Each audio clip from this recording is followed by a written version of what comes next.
Assalomu alaykum barchangizga. Sizlarning iqtisodchi loyihasi va men Omonov Abdulfayz. Xo'sh, avvalambor sizlardan uzr so'ramoqchiman. Darslarimiz sal kechikdi vaqtlari, chunki o'zim talabaman hozirgi vaqtda, shuning uchun tushunasizlar degan umiddaman. Xo'sh, darsga boshlagan bo'lsak, mavzumiz ishlab chiqarish omillari. Nimaga ishlab chiqarish tanladim? Ishlab chiqarish bu iqtisodiy tizimlarning asosini tashkil etadi. Har qanday iqtisodiy tizimning asosini tashkil etadi ishlab chiqarish. Chunki nimaga? Bu savolga javob beradigan bo'lsam, o'zimiz bilamiz, insonning ehtiyojlari cheksiz. Ammo Xudo tomonidan, Alloh taolo tomonidan bizga bergan, tabiat bergan resurslar cheklangan. Iqtisod esa bu cheklangan resurslarni iloji boricha tejab ishlatib, bizning cheksiz ehtiyojlarimizni qondirishidir. Endi darsga boshlasak, ishlab chiqarish omillari o'zi bu nima? Ishlab chiqarish omillari bu ishlab chiqarish amaliyotida qo'llanayotgan barcha resurslar ishlab chiqarish omillari deb ataladi. Demak, bu joyga e'tibor beringlar, bu yerda barcha resurslar degan joyi bor. Biz resursni hech narsa ishlab chiqara olmaymiz. Shu joy resurs deyilyapti shuning uchun. Demak, lekin degan joyi ham bor. Qachon ishlab chiqarish omillari faqatgina nima bo'ladi? Faol resurslardan tashkil topgan.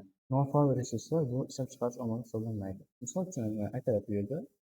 Demak, ishlamayotgan, zang bosayotgan stanok. Uyingizda zang o'tgan stanok bor. Siz u yordamida agar ishlatganingizda paxta misol uchun to'p qo'shishingiz mumkin edi. Yoki tozalab berishingiz mumkin. Shunday sexlar bor. Lekin siz bu stanok ishlatmayapsiz, dangasasiz. Shuning uchun bu ishlab chiqarish omili hisoblanmaydi, bu stanogingiz. Endi keyinga bo'lsak, endi ekinni sug'orma botqoqlik hosil qilayotgan suv. Endi bir savol tug'iladi, nimaga suvni biz ishlab chiqarish omillariga qo'shyapmiz? Axir suv hech qanday mexanik yashasa ishlab chiqarmaydi-ku dermiz, lekin bu ishlab chiqarish omillariga kiradi suv. Buni keyingi slaydda ko'rsatib beraman, hozir tushuntirib buni birinchi. Bu suv shunchaki botqoqlik hosil qilyapti. Endi qishloqcha gapiradigan bo'lsam, ko'l deydi. Bizda ko'llar ketib suv deydi. Mana shu narsada bu hech narsa foyda keltirmayapti. Bizga faqat zarar kelyapti. Bu sasiyapti, ikki narsa to'g'rilayapti. Bu nofaol bo'lgani uchun ishlab chiqarish omili hisoblanmaydi. Demak, ishlab chiqarish omillariga agar haqida gapiradigan bo'lsak, birinchi o'rinda ishlab chiqarish omili bu mehnat resurslari yoki mehnat. Biz nima deyishimiz mumkin? Mehnat resurslari yoki mehnat ikkalasi bir narsa deyishimiz deya olamizmi? Yo'q, albatta. Mehnat resursi bu sizning mehnatingizni ishlab chiqaradigan narsalar. Ya'ni siz dam olasiz yoki ovqatlanasiz, ovqatlanayotgan ovqatlaringiz bu mehnat resurslari hisoblanadi. Sizning mehnatingizni qayta ishlab chiqarishga, tiklashga yordam beradi. Mehnat esa bu o'zingiz, ishchi kuchingizdir. Ikkinchisiga to'xtaladigan bo'lsak, investitsion resurslar yoki kapital. Investitsion resurs. Investitsiyani sizlarga keyingi darslarda albatta tushuntirib beraman. O'zi bu juda katta mavzu. Investitsiya va kapitalning o'zi. Shuning uchun hozir bunga alohida to'xtalib o'tirmayman. Demak, tabiiy resurslar. Boyagi savolga javob. Biz nimaga suvni qo'shdik? Suv bu tabiiy resurs. Biz u bilan ekin sug'oramiz, zavodlarda stanoklarni sovutishimiz mumkin qizib ketsa, o'zimizga ko'pchilik biladi-ku, sovutishni foydalaniladi suv. Yoki yer. Biz yer bo'lmasa zavodlarni qayerga quramiz o'ylangizda? Bu tabiiy resurs hisoblanadi, yerning o'zi ham.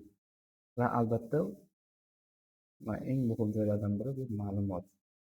Agar mana bu qovoq miyada hech narsa bo'lmasa, siz biror bir narsa ishlab chiqara olmaysiz, ehtiyojingizni qondira olmaysiz. Siz shunchaki qo'pol qilayotgan landovur bo'lasiz. Mana shu qovoq miyangiz bo'sh bo'lsa agar, shuning uchun o'qishingiz kerak. Ishlab chiqarish samaradorligi. Demak, korxonalarning, stanoklarning, ya'ni iqtisodiyotning obyektini, subyektini hisoblanishga shu kerak bo'ladi. Samaradorlik bu obyektga tegishli ishlab chiqarish samaradorligi. Buni topish uchun esa demak, ishlab chiqarish samaradorligining muttasil oshib borishi zarur bo'ladi. Ya'ni cheklangan resurslar sharoitida aks holda farovon jamiyatga yetish bo'lmaydi. Farovon jamiyat nima bu? Hamma o'ziga to'q, hamma narsasi bor, usti bulut va tinch. Bu farovon jamiyatga yetish uchun ishlab chiqarish samaradorligi yuqori bo'lishi kerak. Bu endi mantiqiy yondashsak shunday bo'ladi o'zi aslida. Savol tug'iladi, samaradorlikni qanday topishimiz mumkin?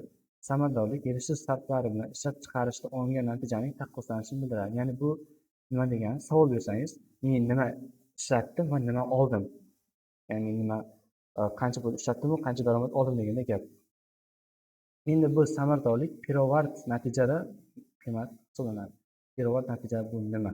Mana yozilgan mahsulot va xizmatlarning pulda degan joyga qo'ying. Pulda hisoblangan miqdori, ya'ni qiymati. Eslab qo'ying, pirovard natija bu pulda hisoblangan qiymat. Eslatib o'tsak, uzr, yana eslatib qo'yay. Bu dars pandikam yozilyapti, shuning uchun uzr so'rayman. Darslarimiz 3 ga bo'linib tashlanadi degan gruppaga. Endi harakat qilamiz. Keyinroq agar yana salgina loyihamiz moliyaviy jihatdan mustaqil bo'ladigan darajada bo'lsa, boshqa yaxshiroq ilovalar sotib olishga qurollarini. Demak, ishlab chiqarish samaradorlik topish formulasi bor. Siz hayron bo'lasiz, iqtisodda formula nima qilyapti? Iqtisod bu aniq fanga tayangan soha. Aniq fanlar bu matematika. Bu matematika bor, bilamiz. Matematikada formulasi tasavvur bo'lmaydi. Siz hayron bo'lmang, bundan keyingi darslarda hattoki xoslanish aytamiz, oddiy iqtisod sohasida. Bu endi hali boshlanishi. Demak, gap so'zlaymiz, samaradorlik S deb belgilaymiz. Unga yaratilgan mahsulot va xizmatlar qiymati, ya'ni pirovard qiymati, pirovard esdan chiqarmang. MQ deb belgilasak, resurslarning sarfini RS bilan taqqoslaymiz. Ya'ni misol keltiradigan bo'lsak, agar MQ, ya'ni xizmatlar qiymati, mana xizmatlar qiymatini belgilab qo'yamiz. 10 milliard va RS resurslarning sarfi. Resurslarga ketkazilgan sarfimiz, ya'ni xarajatimiz 5 milliard bo'lsa, ishlab chiqarish samaradorligi 10 milliard 5 milliard bo'lsa 2 bo'ladi. Endi qisqacha aytaman, eslab qolishni, xizmatlarning qiymati bu daromad, resurslarning sarfi esa bu xarajat. O'shanisi bo'ladi. O'zi iqtisod daromad va xarajat o'rtasidagi narsa desa bo'ladi.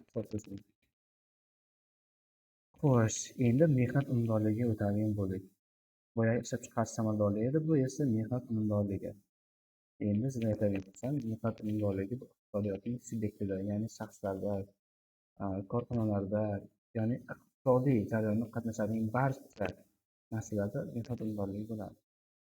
Ya'ni misol uchun aytaman, xo'sh, 7 soatlik ish kuni, ko'pchilik rivojlangan davlatlarda 7 soatlik ish kuni. Endi o'zimizda qog'ozda 8 soat deb 7 soat bo'lishi mumkin, lekin ba'zilar boshliqqa paxta qo'yish uchun 12 soat, hatto yakshanba kunlari ishlaydi. Endi o'sha qaysi rivojlangan davlat 7 soatlik ish kuni davomida bir ishchi $140 mahsulot ishlab chiqardi, ya'ni yaratdi 7 soatlik ish kuni davomida. Endi uning mehnat unumdorligi formulasi mana shu usulda topiladi. Ya'ni label mehnat, revenue daromad, time T belgilanib shu boshqa olmayapti hammasini. Topsak bu $20 ga teng bo'lyapti mehnat unumdorligi. O'sha joyga qaraydigan yaxshi e'tibor berasizlar. Bu mavzu hayotda ishlatilmaydi deyishingiz mumkin. Endi baribir bilgan yaxshi. Demak, keyingisi ishlab chiqarish hajmi. Endi hajmi bor, ishlab chiqarish o'zining qiymati maksimum. Yil davomida sarflangan ish vaqtiga, ya'ni time'ga va mehnat unumdorligiga bog'liq bo'ladi. Mehnat unumdorligiga bog'liq bo'ladi. Buni formulasini topishman. Buni ham belgilab qo'ysak, mana shu bo'ladi. Misol uchun, endi boyagi rivojlangan davlat, mana keyin O'zbekiston deymiz. O'zbekistonda bir yilda 1 million kishi ishlayapti. Va 1 million kishi bir yil davomida 2 milliard soat ishlagan. Va har soatlik mehnat unumdorligi $20 bo'lsa, bu degani yil davomida mahsulot $40 milliard ga yetdi degani. Mahsulotning ishlab chiqarish hajmi o'shanday. Demak, ishlab chiqarish hajmi qancha kishining ishlashiga va har bir kishining mehnat unumdorligiga bog'liq. Siz masalan, endi tushundiraman, yozilmagan 500 ta eng zo'r ishchilarni ishlatyapsiz bir yil davomida, lekin bu yerda 1000 ta ishchini opti pastroq ishlayotgandan ko'ra ularning samaradorligi yuqori bo'ladi. Demak, vaqtimiz 10 minutga bo'lyapti. Endi bu birinchi qism tugadi. Ikkinchi qismda davom etamiz darslarni.